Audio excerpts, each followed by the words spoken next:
Birinci Dünya Müharibəsi harada və necə başladı? Birinci Dünya Müharibəsi xəritələr üzərində yox, məhz Sarayevada, bu körpünün üzərində başladı.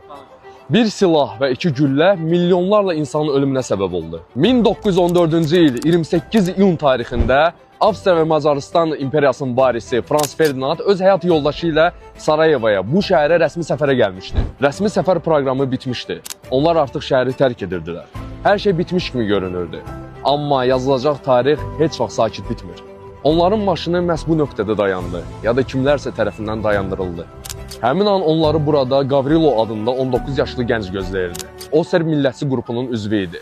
O maşının dayanmasını fürsət bilib, cibindən silah çıxardaraq bir gülləni Franz Ferdinanda, bir gülləni isə onun həyat yoldaşına vurdu və nəticədə hər ikisi hadisə yerində öldü. Franz Ferdinand Bosniyanın Avstriya və Macaristan tərəfindən hüquqlarını müdafiə edirdi.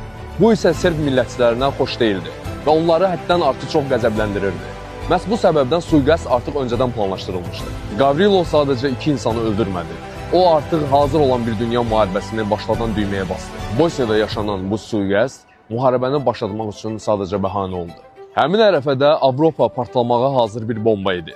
İttifaqlar qurulmuşdu, ordular hazır gözləyirdi. Və bir neçə həftə sonra Birinci Dünya Müharibəsi başladı. Bəzən tarix kitabdan yox, bir küçədən başlayır.